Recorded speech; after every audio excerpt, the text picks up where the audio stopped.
Howdy folks, welcome to the brewery. Time to drink some beers. And today I'm doing a taster on, well, it's a double brew day, so let's have a double tasting day. Nowronian extract partial mash kit, the Giness.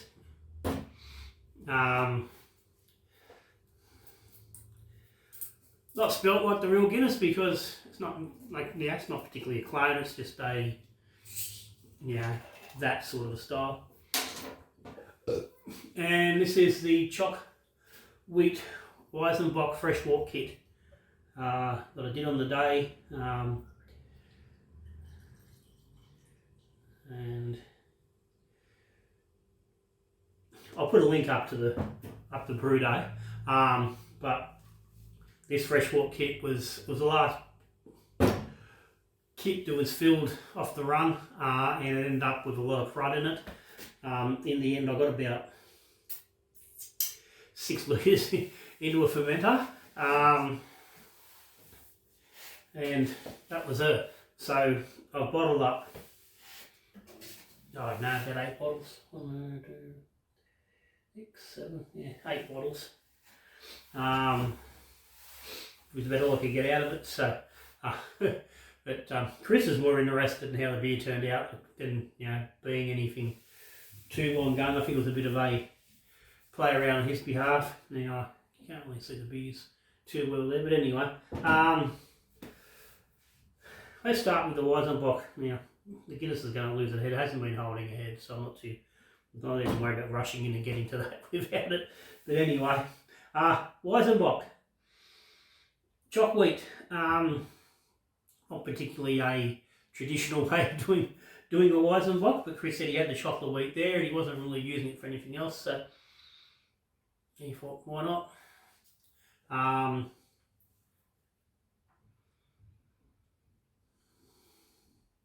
It smells nice. Now I've not tried this at all. The Giness, I've had a couple of glasses of the Giness. I've not tried the Weizenbock because I put it into bottles.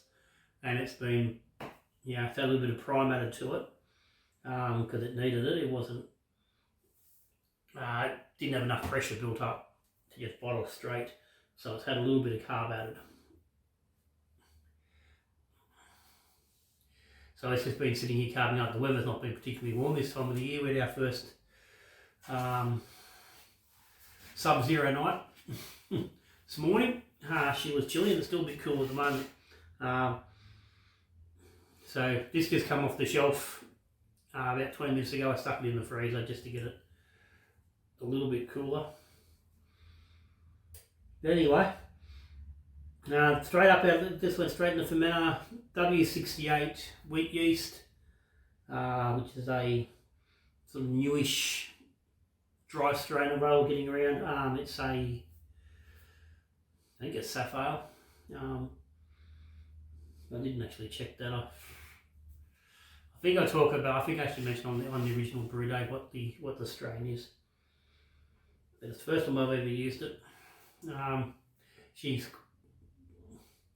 brownish without being really dark. I don't know how much it's going to show up over there. Oh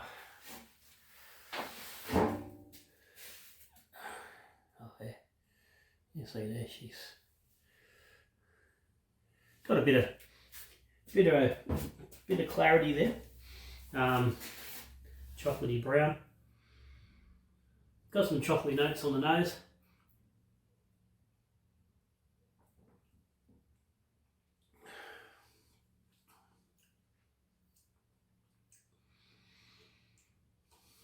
Okay, that's different.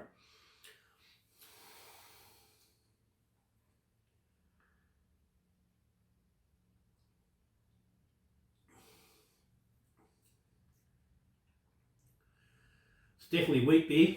Okay, got the you can feel the mouthfeel of the wheat. You can taste it. There's a little bit of a bitter chocolate on the edge.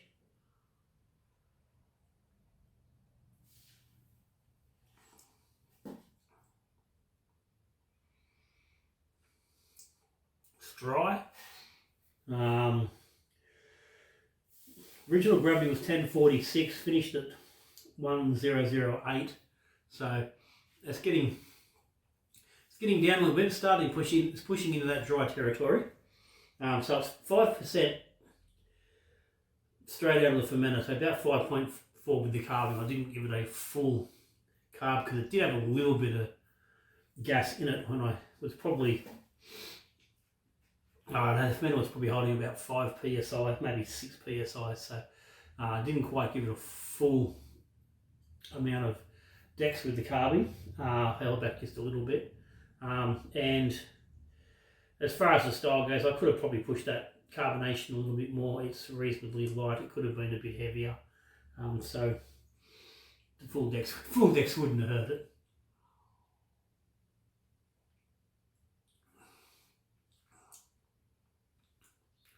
But yeah, that's not too bad. It's really hard to even sort of put a commercial sort of spin on where it would be. I've not had a lot of Weizenbocks. It's not a style you find around too easily, so it's hard to sort of find a point to compare it to. But that's quite an enjoyable beer. It'd be quite nice on a warmish day.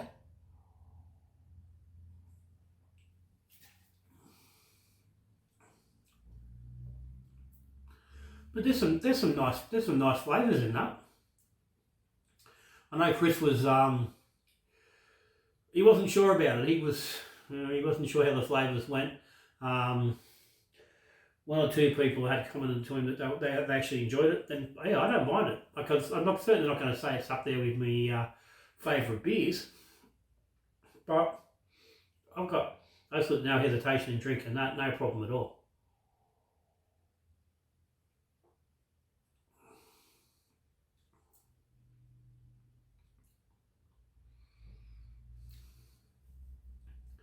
Could probably do with a little bit extra hop, but that's a here nor there. Nothing wrong with it as it is. Cheers to that one, Chris.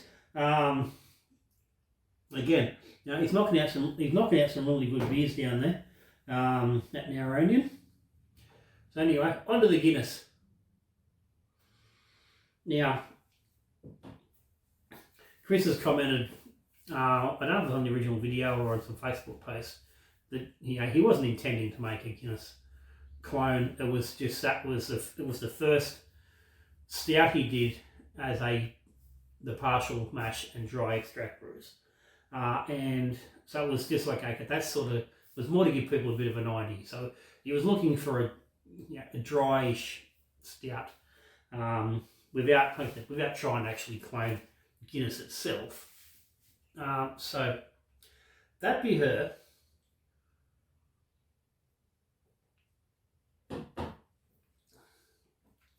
Now, I had some, just as we'll call it a hiccup on brew day. I got a really low gravity reading after I mixed it up when I went to the fermenter. I got 1034, 1036, which is quite low considering the pack suggests that you're probably looking at about 5%.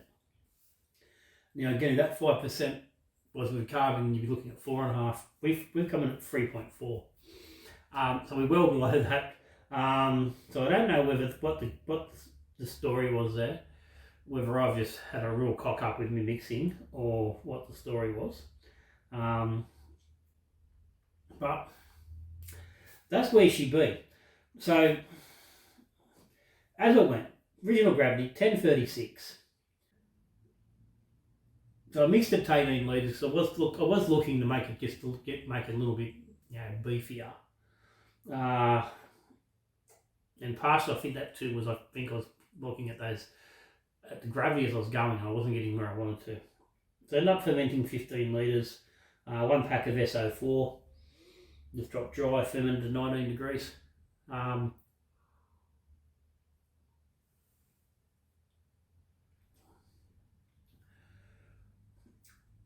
I think it was kegged 15 days after I started ferment. I've got very limited notes here.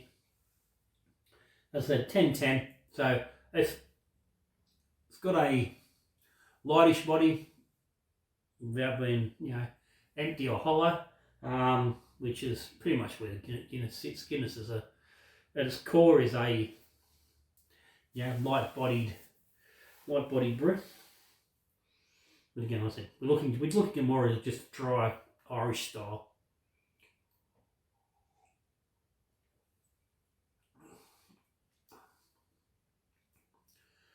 And it's probably, for me, it's sitting between a dry and a sweet stout. It's not overly sweet, but there's definitely a little bit more sweetness sitting in there than you'd be expecting from your dry style. There's a nice drop.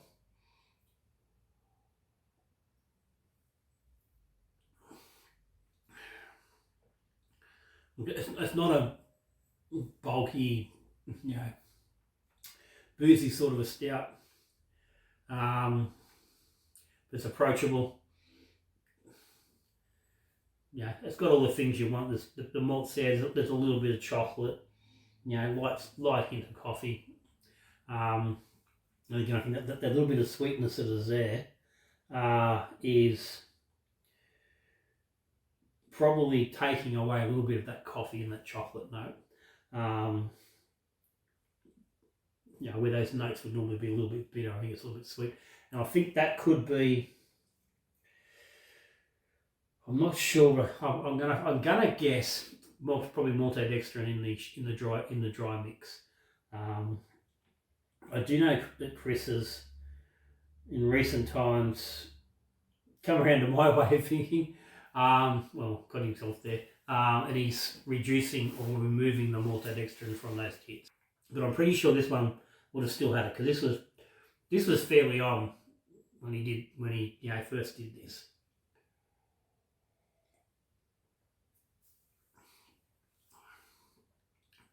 So I'd have to think that without the maltodextrin, going to come a little bit drier, maybe a point drier. That sweetness is going to come off, which is going to bring up a little bit more of that, like I said, the coffee and the roast bitterness and the chocolate. But as it sits, it's a simple, easy drinking beer. As it sits, if it is 3.4%, it's certainly sessionable, and I'd have no problem drinking that, any time of the year. Now it's cold, no worries, sit by the fire, or on a warm day that'd be quite drinkable as well. So again, another success for the partial mash and dry.